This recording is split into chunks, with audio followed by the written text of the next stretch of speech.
I didn't know you were calling me right away. I was letting everybody know that I'm on. in the internet world. The internet, yeah. Okay, now they know. Beautiful. Hi, everybody. How we doing? All right. Oh, and I got the comfy chairs. This is nice. Yeah. But they're on wheels. I know. All right, so we're going to have a kind of relaxed conversation. We're just chilling out, talking about stuff. So Joe, first of all, I want to give a round of applause to Matt and everybody that did this thing. This is unbelievable. This is unreal. I didn't know what I was coming into, and I was like, oh, wow, this is professional. This is good. So you did well. Thank you. That's good. So that was kind of my first question is, you didn't really know what you were getting into. No, so what? No. I'm not very prepared to speak. So I was just listening to everyone, and I was like, oh, wow, everyone really knows what they're talking about here. and so many good speakers. And I was like, oh, well, I have thoughts that I'd like to share. So I have a couple thoughts, but I didn't have time to prepare a PowerPoint presentation. So I just have notes on my phone. If you don't mind, I'll take you through some. Do it. I actually had a great time meeting a lot of people here. I met a whole high school. Where's my high school? Great, quiet children. Not very, very reserved, but it was great. But I got asked a lot of questions that I normally don't get asked. It's like stuff about how I feel about certain things, and what lessons I've learned along the way. So I thought I would just share a couple things for you. We used to have these conversations a lot, my friends and I, about how to make a difference and how to make change, and I always felt that I had more to offer in the world. And one thing that always was a driving force for me was the word legacy, how you'll be remembered, and I heard some people speak on that today, and that was always a big thing for me. What's your legacy? How are people going to remember you? What's your mark going to be on the world? And it began where I would have a lot of pressure in that fact. I'd be like, oh, what have I done good? what have I done here? And now it's like, now I'm embarrassed at my legacy. Because I say, they're like, oh, your daughter's going to watch you on this TV show where you're, I was like, oh yeah, I hope she doesn't know how to use the DVR when she gets older. But that was always a big thing for me, my legacy, and what I was going to do. And that always fed into what I would call my self-reputation. People, it's a double-edged sword. It's like, don't care what people think about you, but your reputation precedes you, right?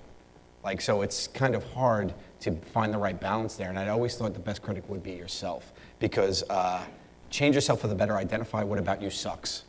Because everybody in this room has something that's not good about them. And everybody equally has stuff that's great about them, right? So I spent a lot of my time being like, what is bad about me? I have a quick wit, and I'm Italian.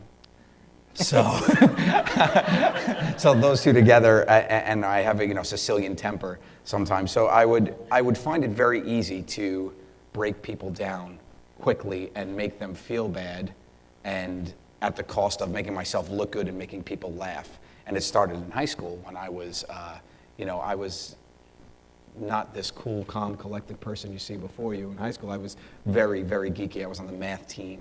I was captain of the bowling team. I know. So it was a lot. I think we have a picture. Do we have a picture of me in high school? I asked them to bring it up, so just see. Yeah. So that's what I was working with. Okay, take it down. They get it. That was. I can see it. I see it on the periph. The picture still haunts me, but that hair. Put that back up a second. Look at that. That is impressive. Look at that. It looks like a helmet. It's good hair. Right? What happened to it? Okay, that's enough. So I always tell the story about the first time I used, and you've heard me talk about this on panels before, where I used my comedy as a defense. So I would get picked on in high school, and there was this big football player who would always pick on me, and there'd be people always watching him pick on me. So one day I decided to smack the books out of his hand and tell him to carry my books. And he was like, well, he's like, okay, all right. And it was like a funny role reversal, because I was that skinny kid. He was this huge, he played center. He was this big, burly kid. And I was like, and it became the joke that I was the bully of the school. And everybody took to that. And it was this really, really funny thing. But then there was a balance, because then I actually became a little bit of a bully. Not to these guys, but just because now I was popular, right? So there was that shift where I had a little bit of a power position. And it took a minute to be like, oh, you're being a jerk. And actually, the people that call me out to being a jerk are some of my best friends today, where it's like your friends are the ones that, let you check in with to make sure you're doing okay. So those are the real friends. It's the plot of an 80s movie. Yeah, that's really right. Yeah, it looked like straight out of it. But that's really the way it was. I felt very much like, oh, all right, look at this, I'm funny now. Oh, and then I'd realize I was making people feel bad. So you had to put yourself in check, and that was one of the things that sucked about me. That as good as it was that I was like popular and funny, I also made people feel bad. So I had to stop that right there and readjust all the way through. So I think it's important to do that, if that makes sense. That was a long way to get there. But another thing that I like to do now, especially now, is that, I'm older and I've learned stuff, is to raise people around you to another level, right? And we're talking all about here about these big changes, right? I hear these stories, the stories about, going to different countries and doing all these things, and it's like I have a hard enough time getting to New Jersey from New York. But it's like, it's crazy that people have that to do on such a grand scale. That is so great, and I applaud them for that. But know that everybody can't do that, right? But you can affect one person. You can take one person, give one person confidence to go up. And we talk about this with anti-bullying all the time. It's, if you can't do something to speak up, if you don't have it within you to speak up and stop a bully from being a bully, then don't stand around and watch. Don't be the crowd. Because not many bullies want to bully somebody if nobody's watching, right? Everybody could walk away. Just walk away. Don't stand there and watch it happen nervously. So that's a thing. And then also the person getting bullied, all you have to do is smile at them and you could change their whole day. I hear all the time now about, thank you so much for making me laugh. What you do changes, is change. It makes my family watch together and all that. And it's all these great things that I had no idea I was doing, but you affect people just by being you. So just remember that, and you can be great too. Too. Yeah, as well, you can. And the other thing here is there's a lot of men in here, right? Can I get the men in here under 18 to stand up? Under 18. 18 and under to stand up. Okay. That's great. And now can I get anybody who's a father to stand up of a boy? Father of a boy. Okay. That's great. So to the boy, and anybody that checks both those boxes, that's fine. But, okay. So this up here, I'm speaking directly to you. It's boys, be gentlemen. It's a dying breed, and it pisses me off. Be gentlemen. And fathers, raise gentlemen. Raise gentlemen. Okay? Thank you, guys. By being here, you're already on the right path, but you can sit down, guys. Thanks. But it's that for me is always a thing. I have two nephews who I love very much, and in a society where it's the way women get viewed and the way men deal with women and just all so much out there that you can't even cover in a talk. It's very important to remember to be a gentleman. Okay, my mom, rest her soul, always said, just always act like I'm watching. And it gets you further than you think, And somehow she was always watching. She was Italian, she was Sicilian, so I think she had a network that watched for her.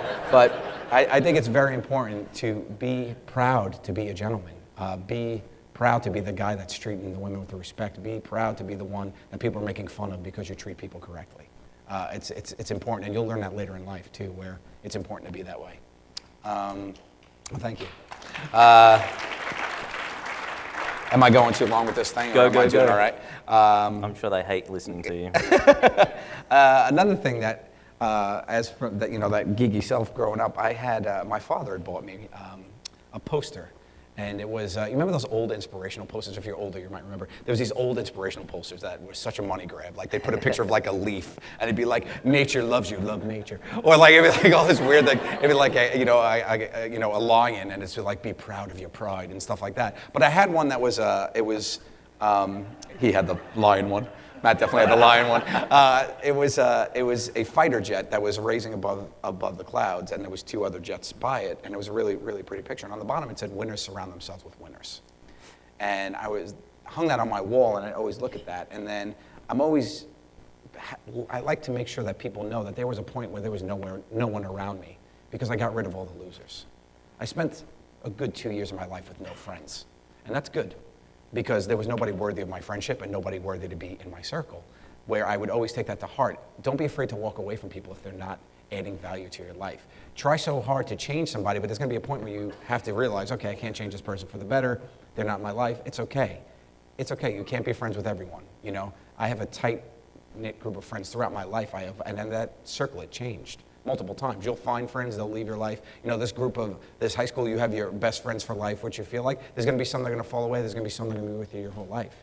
And that's okay. That's the way relationships, that's how you make yourself better. That's how you evolve. So remember to do that. Remember to surround yourself with people that make you better and also contribute to the group. Make people better around you. Then there was one other thing I just wanted to talk about too was, somebody touched on this. I have a saying all the time about don't worry about who didn't show up. You throw a party, oh, it was you, I was speaking to hi. She was like, that was me. You know, you have a party, you have a function, you're having something that's celebrating you, and you find yourself get lost on people missing in the crowd and overlooking the faces that are there for you. Don't ever worry about that ever, because the people that show up for you are the ones that you can rely on. And I'm not talking about people that had, you know, they got sick and they couldn't come. I mean, you know, just a thing, don't get caught up and miss out the experience that is happening around you by worrying about who's not there to enjoy it with you. Instead, make memories and enjoy with who's with you. That's a very important lesson I learned a long time ago is, you know, don't worry about who didn't show up, because that was, as you're getting older, and there's a lot of children in here, kids in here, I'm talking to you, as you're worried about if you're popular or who's here, how many people go, and now it's transferred to social media, how many people like this, you know what I mean, all this stuff. Don't even worry about that. The one person that liked it is the one person that really cares about what you're doing, you know? Doesn't matter about that and any of that. Just remember that stuff, you know? That was, I think, that would have been my talk if I had slides. I think that's pretty much it. Yeah, this interview's going really well. You are crushing it right now. Yeah. I feel really good. You're good. You're doing great. Yeah. So that was just some thoughts I wanted to share with the group. And of course, I also wanted to say thank you to all you who took your time to come out. This is amazing that everybody has come here to do this. And this is for you guys. Thank you so much from me to you for coming out.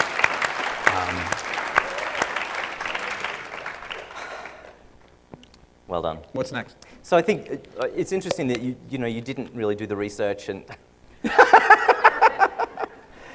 But I think there's a lot of people here that have even said this to me today, that they didn't really know what they were getting into. Their parents brought them, or their kids brought them, or someone suggested coming, and they're like, I don't really know. And this is something that you need to experience to really get what it's about. Mm-hmm. So I appreciate you being honest about that experience. It's good to see you had so much you've picked up. So I've spent some time with you in public. I'm sorry about that. Yep. That one time. Yeah. Yep.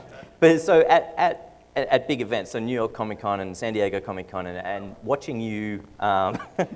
Big Comic Con Yeah. fans here. That's great. Watching you interact with people, and watching it today too, you seem to have a different. Different relationship with fans, a different sort of feel around the people that are coming to you. Again, having seen other famous people at these Comic Cons, and like I remember one person on our panel, I can't remember if you were at that one, who was ushered in by their security team, and you know, that's just not you. So what do you think? Where's that coming from? Why is that the relationship you have, do you think? I think it comes from a place of being a fan of people in my life. Like growing up, I was huge fans of people, of celebrities and stars like Jon Favreau, Vince Vaughn, Will Smith, like these people. And I was a fan. I still am a fanboy. Like I go to these things and somebody's like, oh my God. I'm like, do you know who that is? And then they'll come up to me. It's like, it's very interesting just, you know, when that happens. And crazy things happen when people you're fans of are fans of you. Your mind just gets blown. It's like just such a weird thing. Like, I'm like, how do you know my television show? Like, how do you have time to even know it? But I think it really comes from an appreciation of being a fan. And also, I'm not an actor, so what you see on TV is pretty close to what you get on.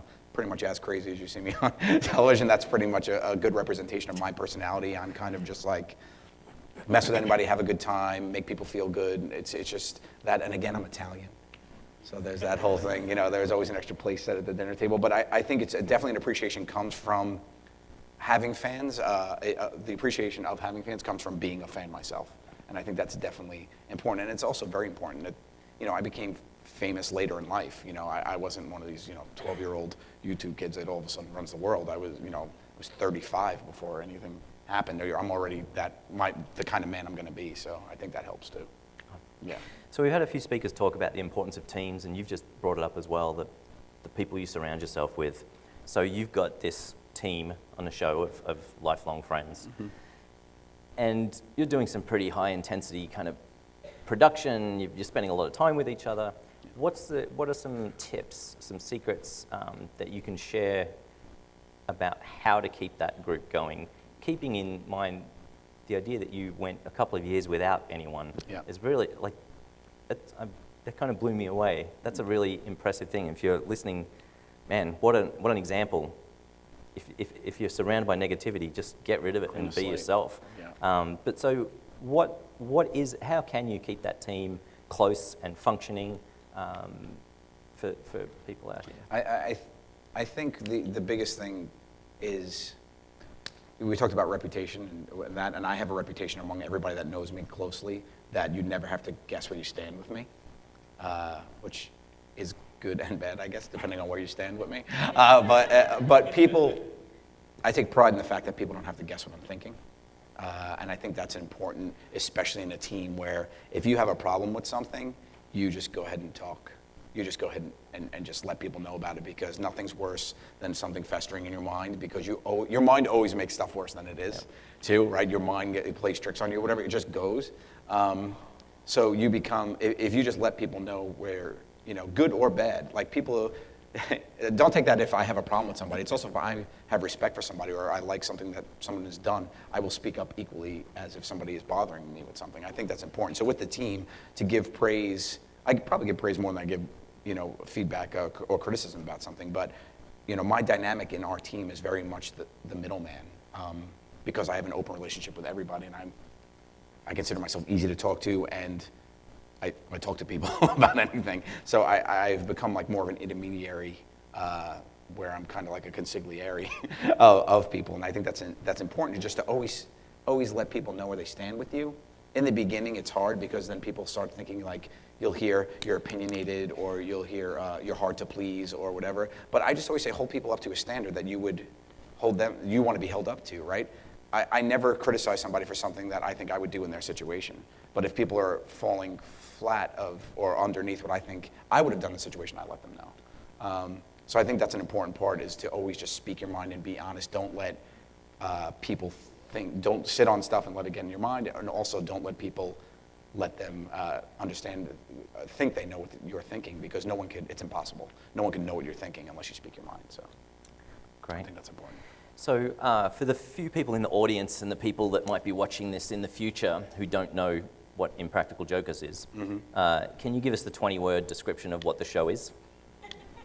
I won't count. 20 words. Okay. It's a hidden camera comedy show where we compete to embarrass ourselves in public. Wow. That's not bad. Is that less than 20? That's less than 20. Yeah, thank you. Thanks. The best applause break I've gotten this whole time. It's basically, we took the version, when we looked at it, I should mention too, I'm a 16-year overnight success, right? We failed many a times. Our comedy troupe is called the Tenderloins. We formed in 1999, and we didn't get on air till many, many years after that. But the thing about our show is, like, we looked at, it's honestly truth. This is how we made each other laugh. This is basically, we just turned the cameras on. Like, these guys would not want to get in an elevator with me or anything, because they know that just anything, it's just going to get weird fast, and I'm going to make them fall down laughing and crying. So that's why a lot of people will say at the show, they're like, "Oh, you're so good at the show." That's because this is what I do. This is how I love to make my friends laugh. So we decided to take, like, the idea of a prank show. We don't call ourselves a prank show, because by definition, a prank, someone is getting fooled or made a fool of.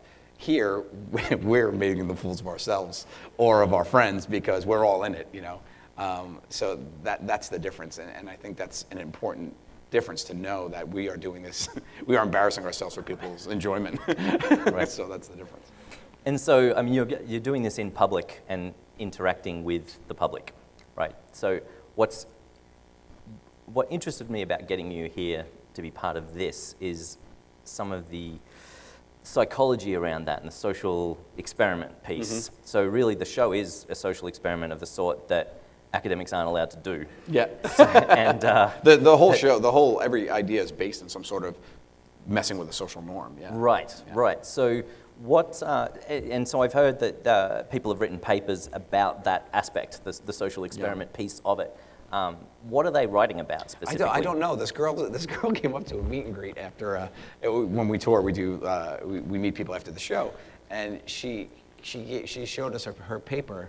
It was her junior year thesis. She wrote this paper about, and she's a sociology major or a psychology major or whatever. And she's like, look, I got an A on the paper breaking down your show and how you guys. And I was like, oh wow, you got an A. I was like, to watch television, that's a pretty smart workaround. So, but I think the thing that people react to most in our show is, and I hear it all the time. There was this one thing I did in season 1 where we were in this small. It was a punishment. So if you're not familiar with the show, we compete during the show. If you lose, you go and you have to do punishment by yourself. And it's supposed to get you. It's supposed to make you embarrassed. But that doesn't really work with me because I never really get embarrassed. So we were in the coffee shop in Harlem, and they made me open the door on the toilet and yell for toilet paper because I was out of toilet paper.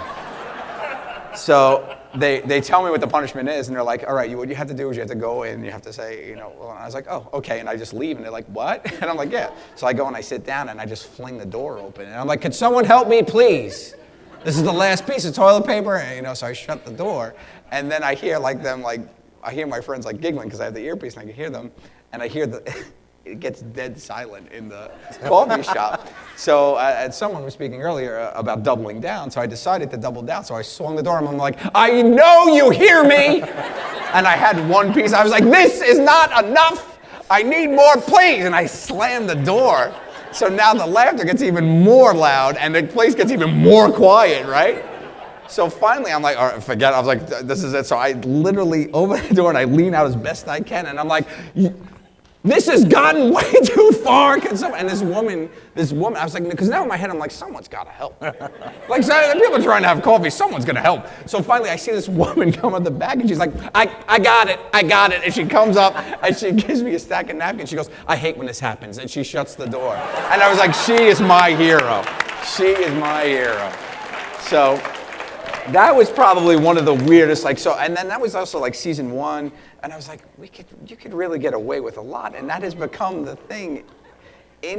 People do so much, it's so weird, it's so weird. We were in a Dairy Queen, and I was like, they're like, Joe, you have to, we each give a task, and it's like, okay, you're in a Dairy Queen, which is a little fast food joint, and then there's a men's room and a woman's room, and it's like, you have to have a meeting in the woman's room with somebody. I was like, okay, so there's this huge gentleman. I'm like, excuse me, sir. I was like, I got to talk to you real quick. He's like, about what? And I was like, I can't tell you. He's like, he's just come step into my office. He's like, where's your office? I'm like, it's a woman's bathroom. And so he has his blizzard, and he looks at his wife and he's like, hold this. And he walks with me into the woman's bathroom, and the door shuts, and I just start laughing hysterical. And now he's like, all right, what is happening? And he's like, what's going on? I said, I can't believe you followed me into the woman's bathroom. He's like, well, I thought it was important if you have it on. So it's and it's just, everybody's on this ride, and it always just, it's the secret sauce of the show. It's the secret sauce of life. It's just that people are more willing to come on a journey with you if you're willing to put yourself out there. It doesn't have to be as extreme of getting toilet paper or having meetings in bathrooms, but it is in just anything of saying hello, getting a hug, smiling, anything like having a laugh, any of that stuff. People are looking for that interaction, so don't be afraid to get out there and do it. I think that's a big part of it. So that kind of brings up two pieces for me, or they're linked. One of the barriers to heroism, to heroic action, we just talked about someone has just jumped into a burning car to rescue someone here this afternoon. One of the barriers is embarrassment. It's I don't want to step out of the crowd. I don't want to do that in case I mess up and people are watching. And I think that was evidenced in the cafe, where people weren't. Yeah. They were too shy to do it. Too shy. They're too scared. They're too whatever it is. They're frozen.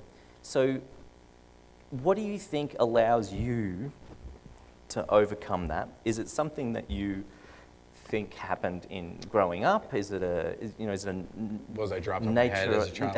Yeah. Is it nature or nurture? Yeah. Is it because that's so important for people in the audience, for everyone to overcome. It's that, I mean, the public speaking is the number one fear, right, in the world of anyone. Yeah.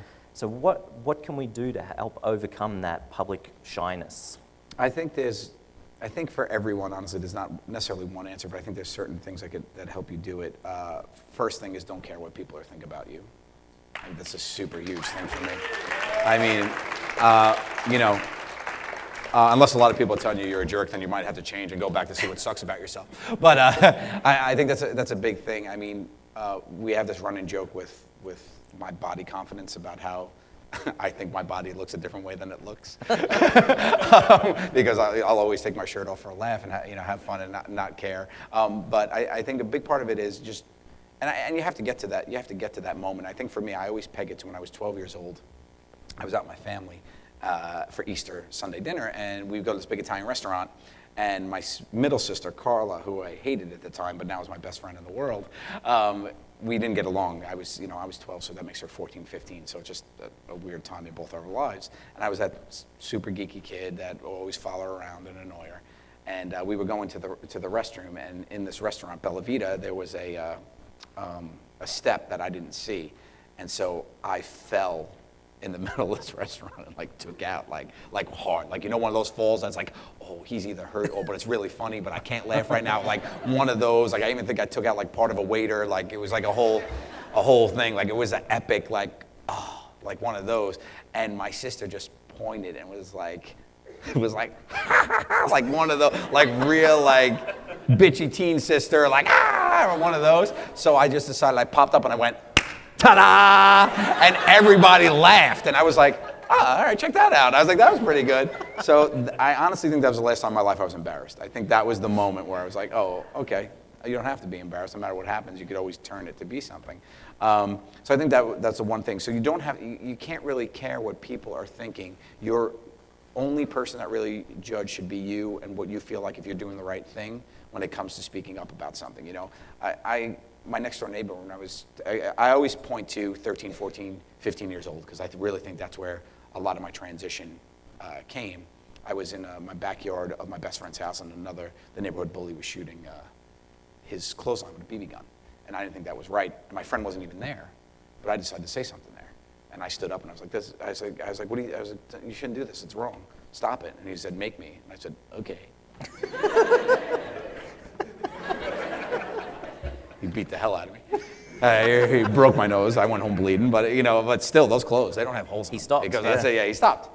So that's it. I mean, just to have the nerve to speak up. And what was I defending there?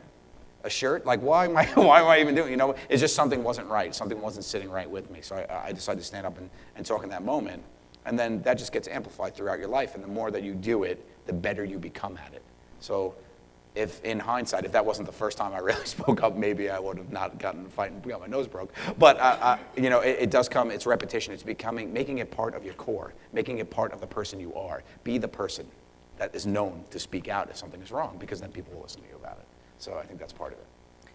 So yeah, fantastic. So do you see yourself as being more skillful, more able to deflect attention?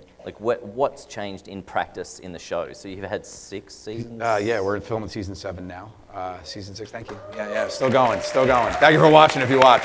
And if you don't watch, start watching. We need the ratings. I think part of it is, and like I said, it has already become part of my persona, but being out in public, you really do feel that people are more likely to agree with you if you speak up than not, and I've heard that a couple times today. It's sometimes it only takes one person to mention something's going wrong for it to stop happening, and even if that doesn't happen, the one person who speaks up at something going wrong has an ally in the one person that's happening to. So, if you're not doing anything besides helping that one person, know that you're doing something well. And I've just gotten able to communicate a little bit better with people, and I think honestly, with the fame, with fame comes great responsibility, but with the fame, like it helps to use it as a platform to help people.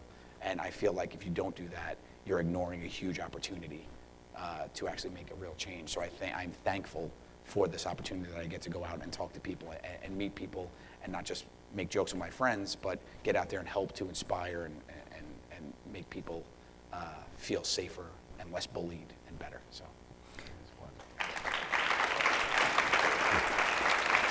Do you get a sense that the other three are going through this development as well? Are they practicing? Are they cognizant of it? Do you guys talk about it? Yeah. Do you talk about how to get better in this? Yeah, in this I way, mean, in this I think skills? that the best part about it is when you come up with your friends. Like everybody knows who keeps you in check the best in your life. It's not your family, it's your friends, right? Your friends are the ones who had the license to say your family has to like you. They can't get rid of you. Your friends can.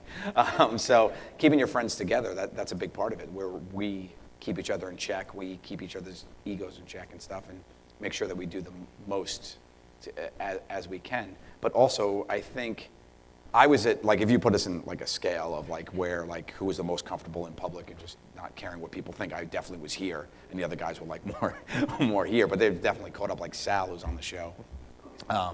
He had literally I think he's learned a lot, and he's actually become, you could see he's gotten a little bit more ballsy in life and just in the way he is. Because if you put yourself out there enough, you're going to change. You're going to change your perception of the world. You're going to change the way that you act, your instincts. It all gets affected for the better. So, I mean, I can't say that enough just by repetition. It might be uncomfortable in the beginning, but trust me, it gets more comfortable as you go along. Yeah, so one of the things we talk about in the hero sort of training movement is I think Justin maybe said it earlier today about being comfortable, being uncomfortable. Amazing. And do that every day. Do something that makes people look at you, or even that you think they're looking at you. That practice is going to help. Yeah. Who here, by show of hands, raise your hand if you consider yourself a shy person. Shy. Okay. Okay. I got told a long time ago by somebody, and this made me laugh, that shy is a state of mind. And I was like, oh, that's interesting, because shy is one of those adjectives that people use about themselves more than people use about them, right? People will discount stuff. Like, if you met the shyest person in the world, shy might not be the first adjective you say about them. You might say something about them. But when we want to avoid a situation, we fall back to that word shy a lot, because everybody understands shy. Everybody knows what the word shy means.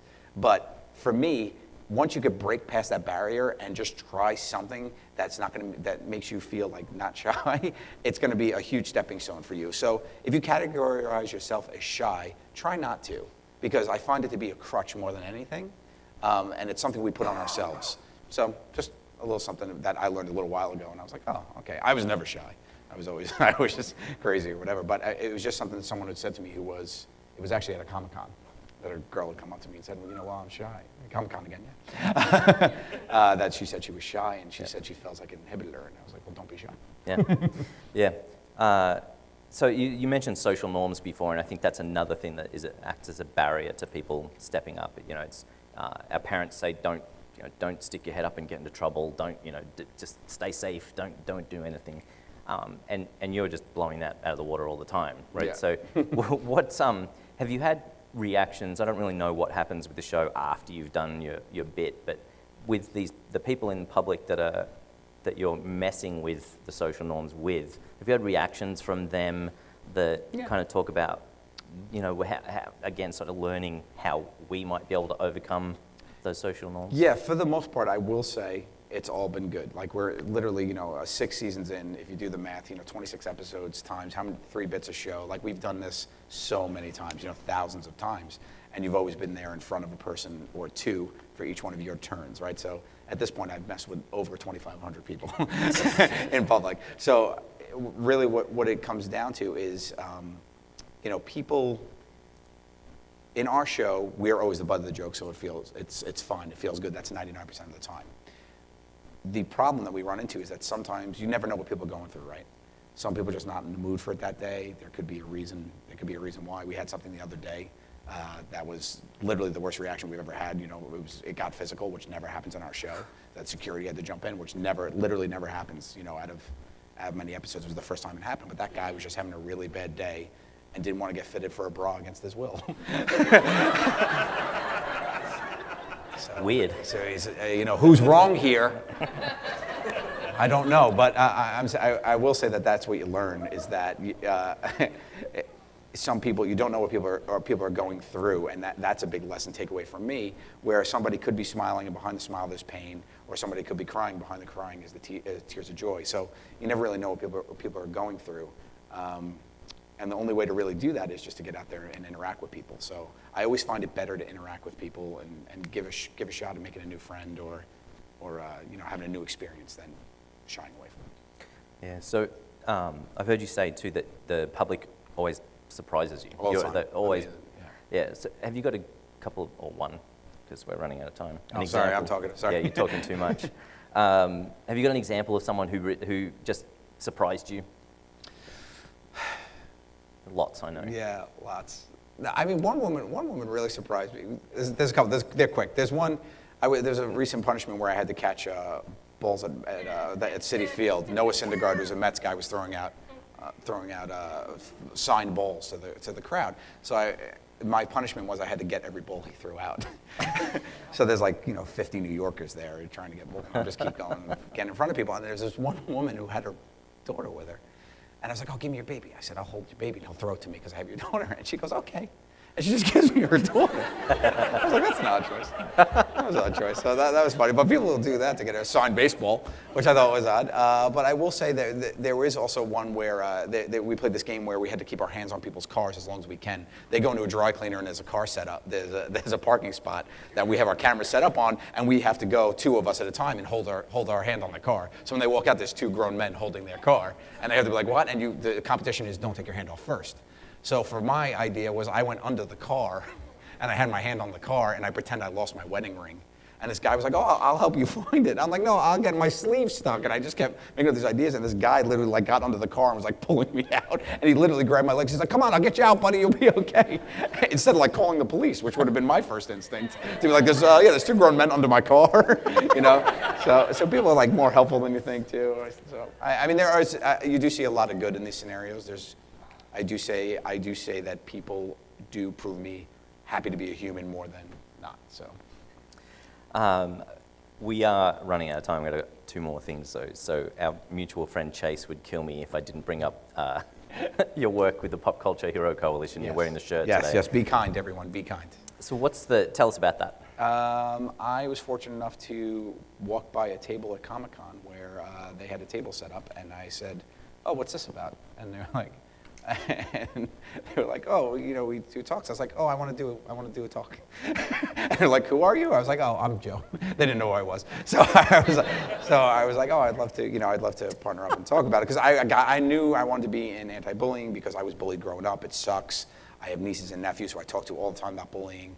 I have people that reach out to me all the time about bullying, and I have lots of opinions on it. So I said, I want to be part of this, and it was a very, very nice format for me because I would be at these Comic-Cons and be an opportunity just not to meet fans in this capacity, but also be taken seriously on a subject that I have opinions on and how I think we could help change things. So it's just been a very good forum, and they're great partners, and I love them. So. Yeah, and so and hi Chase if you want. Yeah, they're and Carrie. So it's panels at Comic-Con with various experts and people like Joe. Well, it's funny because it's a bunch of experts, and then it's Joe from Impractical Jokers. It's psychologists, a woman from the UN, and then me. And it's and of course I speak last, and everybody's it's like this. Everybody was so smart. I gotta go over the end. So you can compare it to all these, so it's just it's good because it just goes to show you no matter what walk of life you are, everybody has opinions and ideas on how to make the world better, so getting those people together is always a great thing. So. Fantastic. So last question. I have no trouble getting up on stage and saying to crowds that you should take risks to help others and practice standing out from the crowd and taking risks as a matter of course and practice and for the big risks that might come up. But it's very difficult for me to communicate that to my 8-year-old. Thankfully, she comes to these Hero Roundtables every sort of other one, so she gets to hear other people saying it. So it's not just me. Right. But for you as a dad, what's your plan for your kids regarding things like what you're doing, where you're putting yourself out in crowds, around people that you don't know, and doing weird things and provoking reactions? Where are you going with that? I don't have one. No plan. I have some time, so she's too little. I will say that I'm very fortunate that my sisters have allowed me to be a very involved uncle. So I do have a very good relationship and with my nieces and nephews, and their ages range from 19 to 12 years old. So actually there's a 3-year-old too. So it's kind of like the full spectrum, and I've used them as my practice. So if I mess up with them, it's okay because they're not my kids. I get to do the good stuff with my daughter. But I will say that I am very much the product of my parents. They were both, I'm an equal mix of my mother and father. And I think I did watch and learn from them as, I don't remember my parents sitting me down, and which might make them so good at it. I don't remember them sitting me down and having any talks about anything as much as watching them, seeing what they did, and being like, oh, that's the kind of person I want to be. Oh, that's what I want to be. That's how like my father, I cannot honestly remember anyone that spoke an ill word about him, and I always use that in the back of my head. And it was always like, oh, he was the kind of person that people went to and he helped, and he was one of those guys that was just there to help. And my mother was a crazy party animal, fun, like life of the party, just, nutty, and always like wanted to make sure everybody was okay, and also making sure she took care of her flock, like the people important in her life. So I think I just watched a lot of that and went. So I think the best thing is definitely to lead by example, because nobody wants to hear what their parents have to say. Yeah. Nobody wants to sit down and listen to that. Like, I mean, and if parents, sorry parents, spoiler alert, your kids don't care. But I think it's important for parents, kids are always watching them. So I think it's important for me to lead a life that I would want her to exemplify. And I think that's the best thing that you can do as a parent, is just be the person that you want your kids to look up to. Fantastic. Yeah.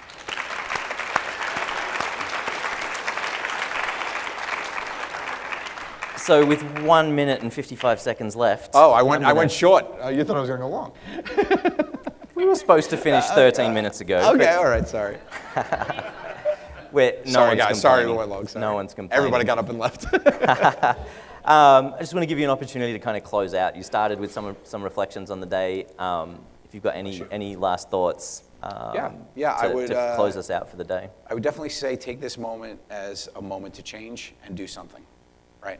Everybody's going to leave here and be like, that was great, or oh, that wasn't great. But if you're going to leave here, taking an opportunity to make a change and do something. And that's something, like I said, doesn't have to be large scale. It's do something you have control over right now, okay? So like, for instance, all these kids that are in here, text your parents you love them, right? Why not? You know how much it would make them happy, how happy that would be to get that text from them, and any of the parents that are in here, maybe we try to think of something this week to do something that's fun. And when you're friends, it was what I really liked about watching these high schoolers, and I can't say enough about how great I felt watching you guys. It was like you guys were there talking to each other and hanging out and being in the moment, and it wasn't more about being on your phones and doing that stuff. Like I have put your phone away, make memories with your mind, because that's what matters in time. It doesn't matter anything else. Like the people around you, this is what matters right now. So everybody in this room, I want to say thank you for coming out and being our future and the hope for the world. So I think that's important. Thanks. Joe Gatto, thank you. Thank you, buddy. Thank you. Thanks, mate. Thank you. Thank you, guys. Thank you. Oh, and adopt, don't shop. Adopt, don't shop. Spumoni's in the back. I got to get back to my dog. Thanks. Thank you very much, Appreciate Joe. it. That is the end of the day. 5 seconds left. Thank you for being here today, for being part of it, for talking to each other. If there are obviously a few seats, if you want to bring someone tomorrow, let them know that the tickets, they can buy a ticket at the door. Tickets are closed online. Thank you for all the tweets and the Facebooking and all that stuff. Truly appreciate it. And if you're coming back tomorrow, which most of you are, we'll see you then. 9:30 start. Thank you again. See you tomorrow.